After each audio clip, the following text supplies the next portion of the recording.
Annihilation. Completely destroying or defeating someone or something. But annihilation comes in more than one form.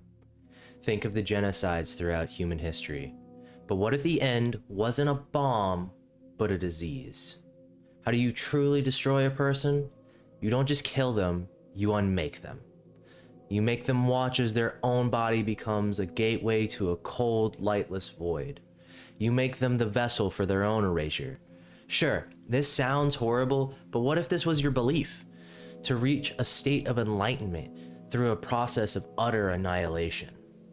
Today I will be talking about SCP-7027, better known as the Empty Ones. This video will be part of a series called the ABCs of Death, so expect more videos like this in the near future, and thank you for watching. The Foundation set up a temporary or provisional containment site 95 near a group of monks which they list as GOI 0184 or SCP-7027-1, nicknamed the Empty Ones, and describe this group as passive, so not a lot of resources were put into security measures. In 2021, direct interaction with the Empty Ones is strictly prohibited. Observations continue remotely as long as it does not disrupt the group's practices. Non-compliance with this directive meant termination. The need for Provisional Site 95 was to contain SCP-7027-2. For reasons we will get into later in this video, all research into SCP-7027-2 is to remain on hold for the foreseeable future. SCP-7027 is an anomaly that manifests itself on the members of the monastic order located in the Karakoram mountain range. The members affected by this anomaly are classified as SCP-7027-1. The anomaly physically morphs an Empty One's face, creating a 15mm to 25mm diameter black hole on the center of the affected individual's forehead. Think of the decorative bindi that is often associated with Hinduism, Buddhism, or Jainism. It is worn to signify marital status, spiritual insight, and divine protection. Unlike the bindi, this mark is permanent.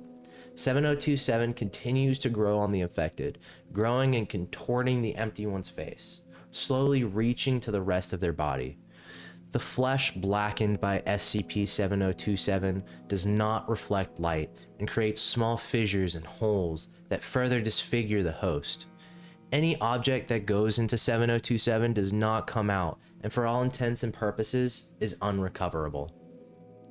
The cavities created by 7027 emit invisible discharge that acts a lot like gas or plasma.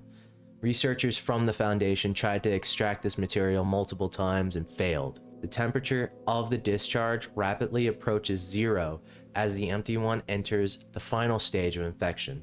This final stage of infection is absolute disintegration, and no traces of the individual can be found. The Foundation explains the progression of 7027 as a clear violation of the conservation of mass. For those of us who slept through physics class, the law of conservation of mass states that in a closed system, mass is neither created nor destroyed. It can only be rearranged or transformed from one form to another. Annihilation is also known in physics, in which a particle and an antiparticle meet and are converted into a combination of energy or energetic particles. The problem is that these monks on a subatomic level are undergoing annihilation without any indicator of antiparticles. So even on a microscopic level, these guys are just disappearing. The process takes decades and ends up consuming the Empty One's vital organs, including the brain and the heart. By this stage, SCP-7027-1 is considered clinically deceased. They go on without sleep or sustenance, but continue to wander the monastery grounds and meditate. The Foundation tries to identify the origin of 7027, but the symptoms of infection only appear after the monks confine themselves within the walls of the monastery. The monastery itself was used for meditation, but also to function as a sensory deprivation zone. The monks believed that if they immersed themselves in the darkness, they would be able to use their bodies as a host for the darkness. As it happens, they were right. This next section is going to be reports from Site-95 personnel describing paranormal encounters reported across the building. Humanoid shadows without a host, higher frequency of nightmares and sleep paralysis, sudden cold spots even in heated sections of Site-95, higher than average radio interferences around the monastery, appearance and rapid disappearance of black stains throughout the monastery, long-term personnel displaying symptoms of depression after prolonged exposure to the practices and traditions of GOI 0184. The Foundation's attention was brought to 7027 in 1956, following reports of disfigured members of an isolated Buddhist sect in Tibet. This sect, as we know, is the Empty Ones, originally monikered by residents in neighboring villages. GOI 0184 is a monastic order that, despite a superficial resemblance to Buddhism, holds significant deviations. Key tenets include Akriyavada, I'm sure I said that right, derived from Sanskrit akriya, meaning inactive, torrid, and worthless. A heretical belief that moral acts have no consequence on rebirth. Extreme asceticism. All members, men, women, and children, renounce possessions, avoid pleasure, and subsist on meager diets, resulting in chronic starvation, but without the associated negative symptoms. They also don't have any sense of personality, no personal identifiers. They do not have any figures listed on the grounds, no pictures, anything. They renounce their names. They have nothing. They are supposed to be nothing. Ritual self-mortification. Members practice self-denial, disfigurement, and humiliation to destroy the ego. There have been reports of them citing non-lethal physical assaults from nearby villagers just so they can reach this sense of humility. The Empty Ones gain new members not through recruitment, but through anomalous means. Hypothesized to be the influence of 7027, these new initiates arrive with prior knowledge of the Order's tenets and willingly accept containment at Site-95, where the Foundation allows them to stay as they provide a steady source of new SCP-7027-1 specimens for research and do not interfere with operations. Nearly all members are of Tibetan or Nepalese descent, suggesting SCP-7027's influence may be regional and genetic, though this is unconfirmed. The monks maintain a vow of silence, with a singular spokesman named POI 539. The Bodhisattva,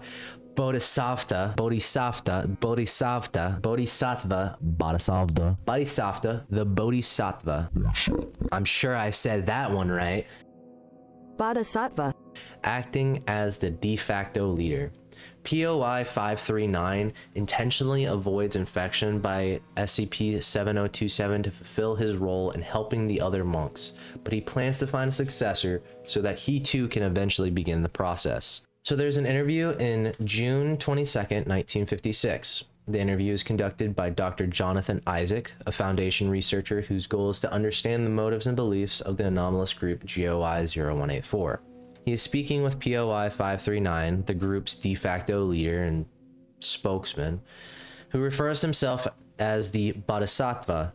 POI 539 is the only member not infected by the anomaly, as his role requires him to communicate with the outside world and guide his monks. Despite this, he seems to be malnourished and wounded, showing that he still adheres to the group's extreme ascetic lifestyle. He explains that his group's philosophy, which he calls the way of the Black Buddha, he defines existence itself as a shackle and the source of all suffering, which traps the soul in the hated wheel of samsara, the cycle of rebirth.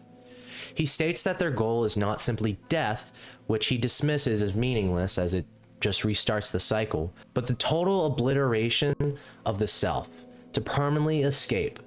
This is achieved by sinking to the darkest, most wretched depths, and surrendering what they interpret as sunyata, a consuming void or darkness that unmakes them and allows them to slip free.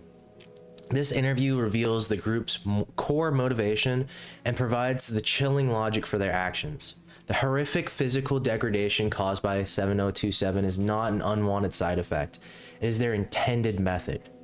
This self-inflicted wretchedness is the literal path they believe leads to the obliteration of the self, or their version of enlightenment. The group's philosophy is a nihilistic and twisted interpretation of Buddhist concepts. They have repurposed terms like sunyata, a profound philosophical state in true Buddhism as emptiness, into a literal consuming and destructive darkness that they actively seek out to be annihilated. Ground penetrating radar revealed man-made objects beneath the monastery dating to the 14th century. Discoveries included ash deposits containing remnants of burned manuscripts, damaged Buddhist statues that were reconstructed to resemble the Buddha. However, all face fragments were missing, leading to the hypothesis that the statues were ritually defaced to look like 7027-1, the infected monks, before being destroyed and buried. Restored murals depicting monks surrounded by black flames, interpreted as representation of 7027. This evidence suggests that GOI 0184 was not always ani-iconic or ascetic, and likely underwent a violent iconoclastic episode, destroying their own art between the 14th and 15th centuries. There was also a 1987 natural landslide that damaged a section of the monastery, revealing far older prehistoric ruins beneath the structures. These structures built a cave mouth, which were dated to be approximately 20,000 years old. Inside the cave, two well-preserved murals were discovered. The first one depicts a tall white humanoid, likened to a teacher or a mythical Tibetan ancestor, with a red marked heart. 6 smaller ochre-colored humanoids are prostrated before it, inhaling black formless substance rising from the ground. The second mural shows a 3-level scenario centered on a tree. The bottom level is black serpents poisoning the tree's roots. The middle is humanoids shown biting the roots to suck out the taint, saving the tree. These figures have missing limbs and black spots, showing this act of purification comes at a great personal cost. And then the top shows the tree being healthy and thriving thanks to the sacrifices below. Now, this 20,000-year-old art suggests radically different purpose for interacting with 7027. Unlike the empty ones, which seeked obliteration, these prehistoric people may have been sacrificing themselves in a ritual to contain the anomaly, the taint, and protect the world. On September 12, 1997, a MTF officer by the name of Lucas Maciejewski, Lucas, we're just gonna call him Lucas, reported to the infirmary for a headache. Medical staff discovered a black spot on his forehead, the first sign of SCP-7027 infection. He was classified as SCP-7027-1-251. This was the first and only recorded case of an individual being infected who was not a member of the Empty Ones, and not of Tibetan or Nepalese descent. Lucas willingly cooperated with containment. Because he is not bound by the monk's vow of silence, he became a critical source of information for the Foundation regarding the anomaly's effects. In the actual interview, Dr. Sui Miyazawa interviews the newly infected security officer to determine the cause of his infection. Lucas confirms he had no direct physical contact with any of the Empty Ones and only conducted routine patrols near the monastery, never lingering. When asked about his emotional state, Lucas reports a profound and disturbing emotional numbness. He's intellectually aware that he should be feeling horror and anger at his situation, but he's incapable of feeling anything at all. He describes this feeling as depression, as an emptiness or a hole, as if a part of his mind has been cut out. The primary initial symptom is an anomalous emotional blunting. The anomaly doesn't just cause physical decay, it actively empties the victim from their capacity to feel. By early 1998, roughly 5 months after his infection, the anomaly has aggressively spread across Lucas's body. It has moved from his left eye and formed a vein connecting to a new mark on his spine. He now suffers from severe physical symptoms, including expelling the invisible discharge we spoke of earlier, frequent violent tremors that contort his body, and a stiff, shambling gait. Crucially, these violent reactions are unique to him. The monks of GOI 0184, or the empty ones, do not experience this, leading to the idea that their mental discipline and meditation practices allow them to better tolerate the infection. In a follow-up interview with Dr. Miyazawa, Lucas is in acute physical distress. He reports a level of unending agony, so extreme that it is beyond any scale, and which morphine can't alleviate.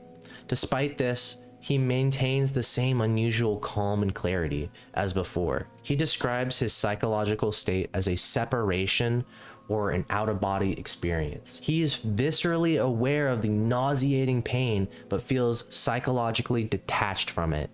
He even acknowledges that the monks take decades to transform, but in some sick, twisted joke, his own progression is only taking months. The interview concludes with him requesting an unmerciful termination. This entry provides a horrifying contrast between a prepared host, the monks, and an unprepared host like Lucas. By the year 2000, the request for Lucas's termination has been denied due to his high research value. His physical transformation has diverged significantly from the monks at this point. His body is warped, void pits are growing all around him, and he's fused to the floor of his containment cell. He has also developed severe dementia and acute memory loss, and by the time of this interview, he has lost his sight. He is no longer coherent and speaks in disturbing poetic metaphors. He describes shadows as greedy claws that scrape and tear at him. He confirms his psychological detachment by stating, "A part of me is in agony, but that part is falling deeper and deeper." Despite being blind, he describes seeing new things, skittering shapes in the darkness, yellow carapaces, a pale gold, 100 bodies and 100 legs. He claims his own bodily fumes smell like incense, but states it's not my memory. Something else remembers it.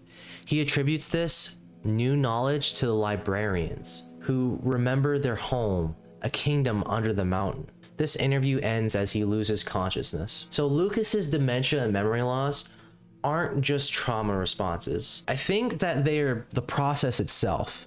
His personality and memories are being scraped away. The void is not empty. As his self is removed, new alien memories and perceptions are being inserted. He describes this as a trade. SCP-7027 is not just a destructive force. It appears to be a conduit to another intelligence or realm. The skittering shapes, the librarians, and the kingdom under the mountain are not his hallucinations, but the first glimpses of another consciousness being downloaded into him. This log provides a chilling explanation for GOI 0184's behavior.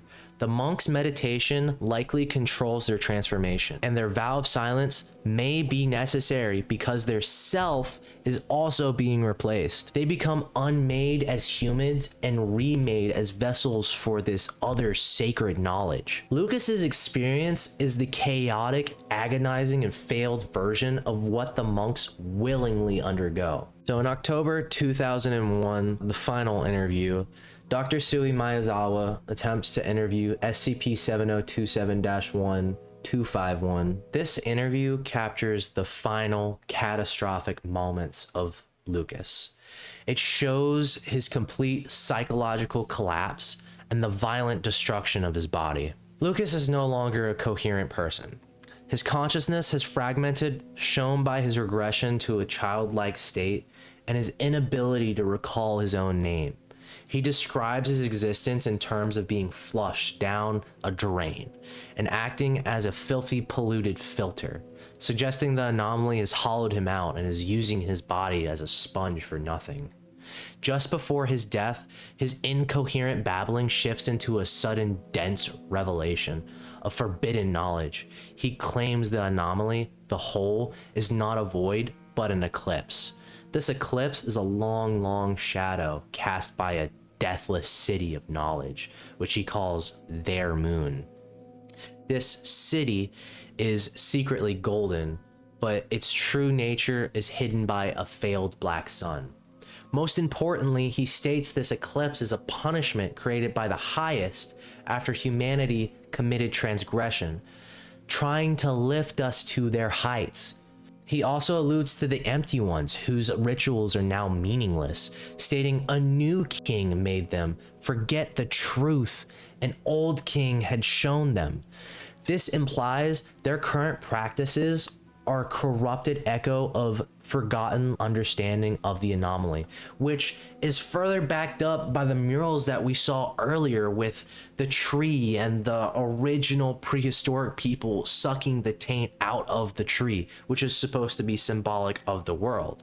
It was supposed to be noble, but something had corrupted it, and that something was SCP-7027. So the interview ends with Lucas, unlike the monks, turned into a portal, which is designated as SCP-7027-2, which, if you remember from the beginning of the video, is prohibited from having any further research done. Let's go back to the reports in Site 95. These reports strongly suggest that 7027 is not a passive or fully contained anomaly, but an active environmental containment that is leaking its attributes to the surrounding area and affecting the personnel. The phenomena can be broken into three categories: physical manifestations, perceptual and psychic phenomena, and psychological contagion. The sudden cold spots are a direct environmental effect, mirroring extreme cold found inside the SCP-7027-2 portal. The black stains and radio interferences are also a physical expression of the anomaly's presence, which is described as a taint or darkness that disrupts normal reality. The humanoid shadows and nightmares and sleep paralysis are the most direct evidence of the anomaly's nature. Lucas's final words describe the anomaly as an eclipse casting a long shadow. The personnel are not seeing ghosts. They are likely seeing literal, low-level manifestations of this shadow and experiencing its psychological influence subconsciously as nightmares. The depression in long-term staff is the most insidious effect. It mirrors the very first symptom Lucas reported: profound emotional numbness and emptiness. This suggests that prolonged proximity to the anomaly and the nihilistic philosophy of GOI 0184 acts as a form of a slow burn psychological infection, causing personnel to suffer the initial mental obliteration that the anomaly is designed to inflict. At this point, it's cognito hazard just listening to this video. We have been studying the empty ones who seek annihilation, a complete obliteration to the self to escape existence on all fronts. But what if the anomaly they worship is not an end, but a means? What if the void they seek is not emptiness at all, but a conduit to something far more sinister? We know the infection is not tied to geolocation or genetics, so this can affect you or me. Even if 7027 does not explicitly form on our heads this very moment, we've seen the impacts on just observing. The question is no longer, why do these monks seek annihilation? The question is now, what is the golden city that casts a shadow of annihilation? And what happens when the eclipse is over? What happened to the prehistoric peoples? And what is the true nature of the new practice? And with that, the document leaves us with one final image recorded inside of SCP-7027-2, formerly known as Lucas.